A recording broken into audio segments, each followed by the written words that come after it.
mootummaa jabaa qaroominaan hidda dippiloomaasii dheeraa fi cimaan guddinaa fi dagaagina dinagdee cunqoodhaan seenaan kaabbaa kabajaa itti uffisu Jimmaa har'aa shanan gibee kaleessa.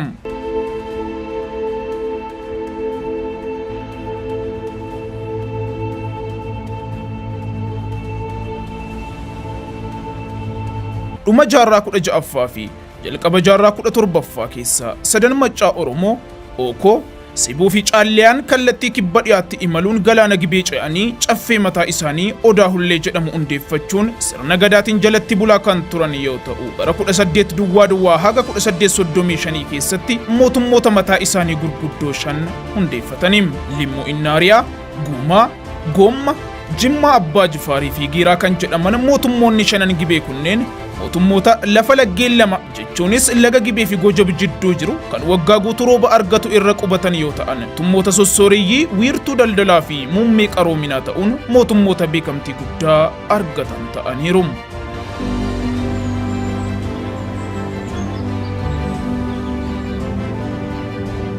Seenaa daldala karaa dheeraa Long distance trade biyyattii keessatti daandii daldalaa fi bakka gabaa guddaa oomishaalee garaagaraa gabaa biyya keessaa fi alaatiif dhiyeessuun kan beekaman shanan gibee keessumaa wiirtuun daldala mootummaa Limuu Innaariyaa Saqqaa fi kan mootummaa Jimmaa Abbaa Jifaar hirmaataan sirna daldalaa fi gabaa akkasumas qaroomina biyyattii keessatti gumaacha guddaa taasisaniiru.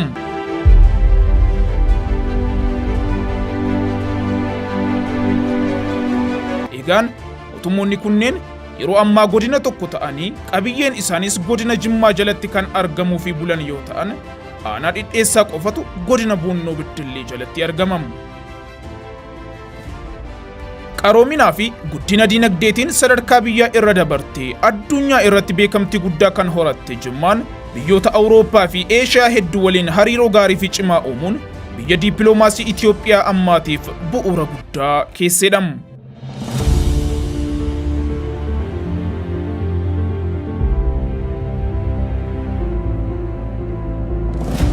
Jimmaan oomishaa fi kalaqa garaagaraatiin beekamti. Ogummaa bu'aalee mukaa, hojii sibiilaa, ogummaa huccuu dha'uu akkasumas ogummaa gogaatiin biyya kana irra darbitee addunyaa guutuu irratti beekamtii guddaa horatteetti. Oomishaalee kanneenis gabaa biyya keessaa irra dabartee biyyoota alaattis ergaa turte.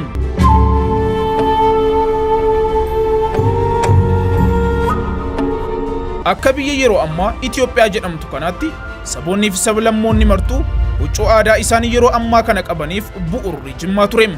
Huccuun aadaa kun yeroo jalqabaatiif Jimmaa Abbaa Jifaaritti kan eegalame yoo ta'u maqaa Kuula jedhamuun kan beekamudha. Yeroo kamuu caalaa siyaas dinagdeen, hawaasummaan, dippiloomaasiidhaan, amantiin akkasumas qaroominaan kan dagaage humna horatee guddatee addunyaa guutuu irratti beekamtii guddaa kan horatte Jimmaan bara mootii Mohammad Daawud Alii yookiin Tulluu yookiin Abbaa Jifaar lammaffaa yookiin ammoo Abbaa Jifaar Abbaa Gommol keessattidha.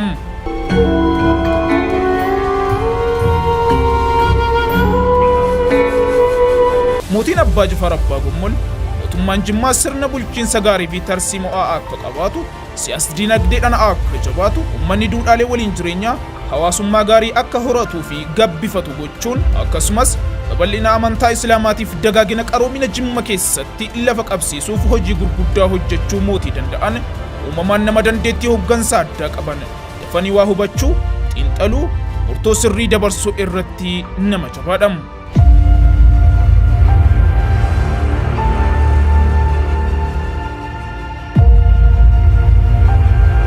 Killee, daakuu qamadii, cidii fi biyyoon walitti makamuun gamoon abbaa darbii tokko kan kutaalee 29 balbala 65 fi foddaalee 54 qabu martireezaa 65,000 olii fi warqee kiiloogiraama 400 oliin ogeessa ijaarsaa lammii Hindii ta'e nama maqaan isaatii kam jedhamuun durfamuun hojjettoonni 3,000 waggoottan 6 fi erga ijaaranii sibiilli galteen ijaarsaaf oolu achuma Jimma keessatti kan hojjetame darbees ammoo kalaqame qorqorroon isaa biyya alaatii galfame meeshaan bakakkaa ittisu Faransaay irraa dhufee masjida maatii isaanii irratti qamadame akka lakkoofsa Itoophiyaatti bara 1870tti ijaarsi isaa kan xumuramee fi hambaan guddaan hanga har'aatti jiru saraan mootii Abbaa Jifaar qaroomina mootummaa Jimmaatiif ragaa guddaa ta'e qofa kan hafu osoo hin taane mootummichi mootummaa dinagdeen jabaa ta'uu isaatis kan mul'isudha.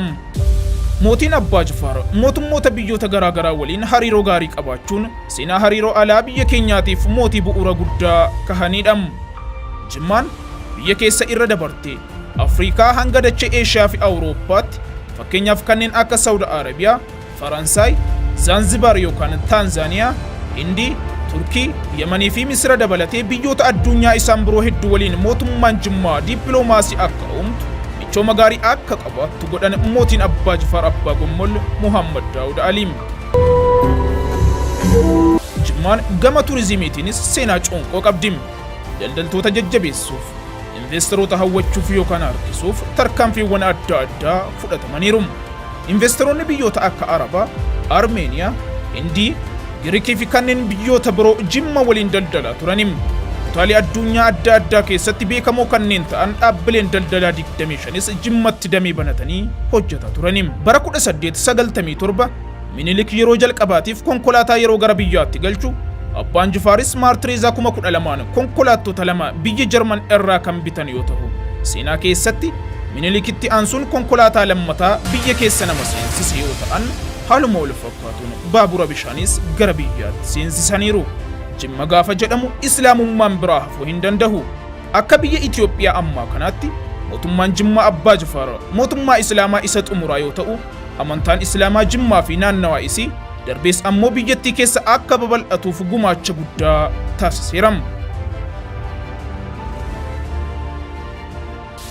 Mootummaan Islaamaa Jimmaa Abbaa Jifaar Islaamummaa babal'isuuf yaaduun ulama'ootaaf da'oo ta'uu irra darbee yoo isaan hanga mudureessa ta'an gibira akka hin kaffalle gochuun musliimoota Walloo, Baalee fi Arsii akkasumas kutaalee biyyattii garaagaraa keessatti dhiibbaan sirna mootummaatiin hir'a ga'e simachuun tika kan ta'eef yoo ta'u, zakaan sadarkaa mootummaatti akka funaanamu gochuun mana murtii shari'aa yookaan qaadis hundeessuun shari'aa Islaamaa sirna bulchiinsa biyyattiin wal makuun biyya ittiin bulaa turtedha. Abbaan Jifaar Abbaa Gommol waliigaltee Minilik waliin mallatteessan keessatti akka bakkoota biroo amantaan kiristaanaa siyaasa fayyadamuun yookaan dhiibbaa sirnaatiin ummata irratti akka hin fe'amne gochuun jabinaaf bilchina sulxaanichaatiin cinaatti hangam Jimmaan mootummaa Islaamaa godhanii tursiisuuf akka hojjetan ragaadha. Seensa masaraa isaanii yookaan balbala irratti barreeffama laa ilaaha illallah Muhammadur Rasulullah yookaan Allahadhaan maletti gooftaan dhugaan gabbaramu biraa hin jiru Muhammadis ergamaa isaati jedhutu jira. Haaluma wal fakkaatuun mallattoo yookaan chaappaa mootummaa isaanii irra barreeffama Muhammad bin Daawud yeroo 1000 gabricha Rabbii kan jedhutu afaan Arabaatiin barraa'ee jira. Kunneen Abbaan Jifaar sulxaana jabaa ta'uu isaaniitiif ragaa guddaadha.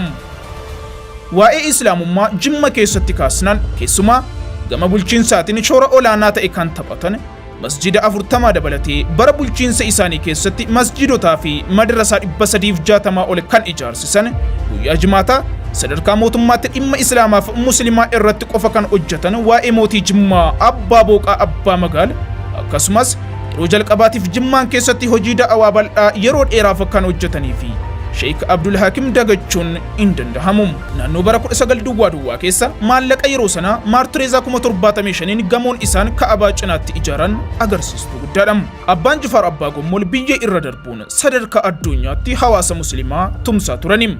Kanaaf ammoo lammiileen biyyattii yeroo sirna hajjii raawwachuuf gara Saudi Arabiyaa Makkaa deeman bilisaan akka keessa boqotaniif jecha naannoo bara 19 keessa maallaqa yeroo sana Maartireezaa 75,000 gamoon isaan Ka'abaa cinaatti ijaaran agarsiistuu guddaadha.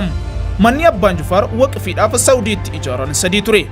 Innis Makka keessatti 2 yoo ta'u, Madiinatti ammoo 1 ture. Gama biraatiin biyya Misir yookaan Ijibtii lafa bituun midhaan nyaataa Yuunivarsiitii Al-Azhariif dhiyaatu akka irratti oomishamu kan godhan yoo ta'u, lafti kun hanga har'aatti tajaajilicha kennuu irratti argamam. Haaluma wal fakkaatuun biyya Filisxiin Gazaattis masjida kabajamaa Al-Aqsaa biratti masjida ijaaruuf piroosesii yookaan adeemsa bittaa lafaa irra turan mootiin Abbaa Jifaar Abbaa Gommol. Jimmaan guddina Itoophiyaatiif gumaacha guddaa gooteetti. Bara 1892, 94 fi 19 Abbaan Jifaar ogeeyyii hojii daandii baaburaa hojjetan hirmaachisuun alatti hanqina maallaqaa uumameen daldaltoonni musliimaa Jimmaa kallattii isaaniitiin mootummaa walakkeessaatiif maallaqa liqeessaniiru. Maallaqaa fi humna namaa erguun seenaa addaa hojjetaniiru. Gaafa Adawaa yeroo Xaaliyaaniin Itoophiyaa weeraruuf gara Itoophiyaa dhuftu Abbaan Jifaar loltoota isaanii filatamoo 500 akkasumas qarshii maartireezaa 20,000 kennuun birmadummaa biyya isaaniitiif dhaabbatanii diina qolataniiru. ቦታችሁን ያዙ አላህን እያስታወሳችሁ ቢሆን እንጂ ለአንዲትም እርምጃ እንኳን እግራችሁን አታንቀሳቅሱ lafee dugda biyyattii kan tahe Jimmaan bakka argama buna Arabikaa biyyattii irra darbee biyyoota ollaa hedduu ibsaa kan jiru guddina biyyattii keessatti kophaa isaatti gahee ol ixatee mul'atu kan qabu biyya laga Gibeetim. Qabsoo mirgaa fi amantii biyyattii keessatti geggeeffamaa ture keessatti gaheen ilmaan Jimmaa guddaadha. Keessumaayyuu Itoophiyaa gara boqannaa biraatti kan ceesise waanjoon fiwudaalaa lammiilee biyyattiitti fe'amee ture akka cabu kan godhe. Musliimoonni biyya isaanii irratti akka diinaatti ilaalamu irra darbanii akka hin baranne, akka ofii hin barre, akka hin ijaaramne, akka lammii lammataatti akka ilaalamanii fi mirga gaafatan akka hin qabne sirni seera ifatti baafate lafee musliimoota hedduu caccabsee daake. Dhiiga isaanii kan dhuge sirni fiwudaalaa akka mataan dhaabbatu kan godhe qabsoo bara 1966 akka biyyaatti geggeeffame finiinsuu keessatti Jimmaan akka biyyaattis ilmaan isii isaan akka abbaa biyyaa Abbaa Joobira akka gootaattis qabsoo guddaa gaggeessaa turaniim.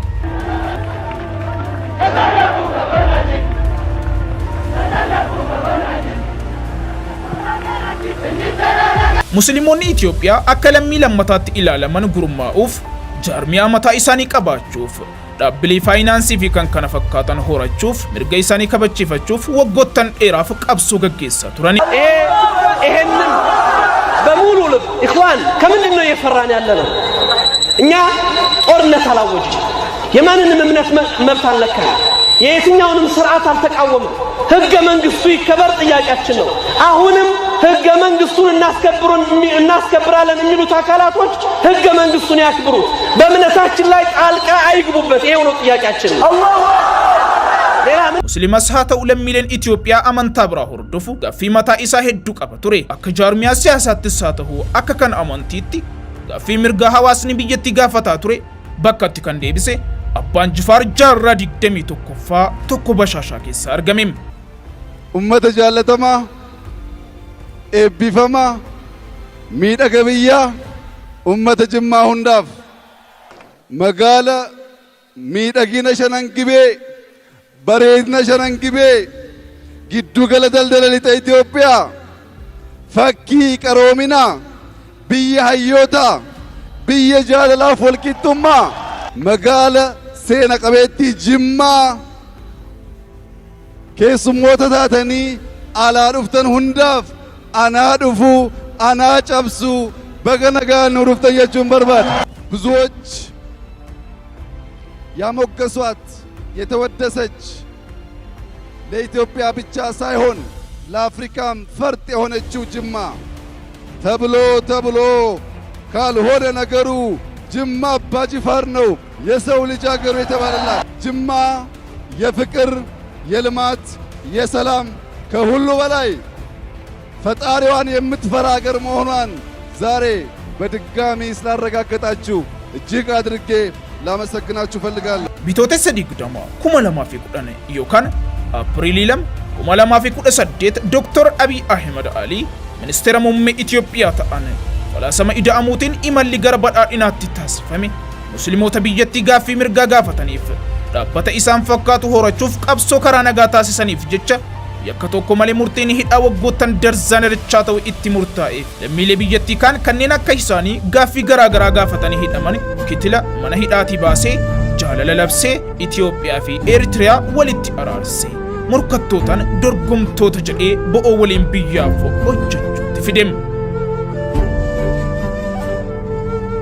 Gaaffii musliimoota Itoophiyaa waggoottan dheeraa kan tahe majlisa labsiin hundeessuu fi faayinaansii shari'aa islaamaa bu'uureffate gaaffiin baankii islaamaa yookaan dhala irraa bilisaas mootummaa Dr. Abiy Ahmediin deebii argate. Sirnaa fi hojmaata waggoottan dheeraaf manca'ee diigee imala qabsoo haaraadhaan hojiitti kan bobba'e mootummaan jijjiiramaa yeroo gabaabaa keessatti hojii addunyaa ajaa'ibsiise hojjetee badhaasa noobeelii nageenya bara faranjoota 2019 mo'atan Dr. Abiy Ahmed Ali. ሰላም ለሁላችን ነገኝ ሁንደ ኬኛ ፈተው peace shall be upon all of us. Thank you very much.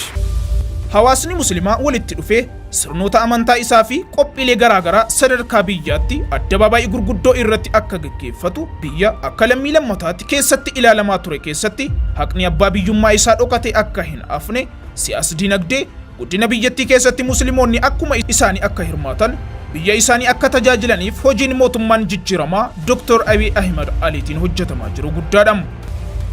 Sagantaan guddaan mana marii dhimmoota islaamummaa Itiyoophiyaatiin qindaa'uu fi mana marii dhimmoota islaamummaa godinaa yookaan magaalaa itti gaggeeffamu sanaatiin qophaa'u konferensiin nagaaf galateeffannaa jalqaba Baaleetti itti aansee magaalaa Finfinneetti marsaa sadaffaadhaaf ammoo dhaadannoo aarsaan kaffalame jijjiirama dhaabbataatiif jedhuun wiirtuu qaroominaa fi magaalaa seena qabeettii magaalaa Jimmaatti gaggeeffamaa jiru kun itti fufees kutaalee biyya keenya garaagaraa keessatti kan gaggeeffamu kun bu'aa qabsoo musliimoota biyyattii yoo ta'u tattaaffii mootummaa jijjiiramaatiin alatti milkaa'uudhaaf hin geenyeem.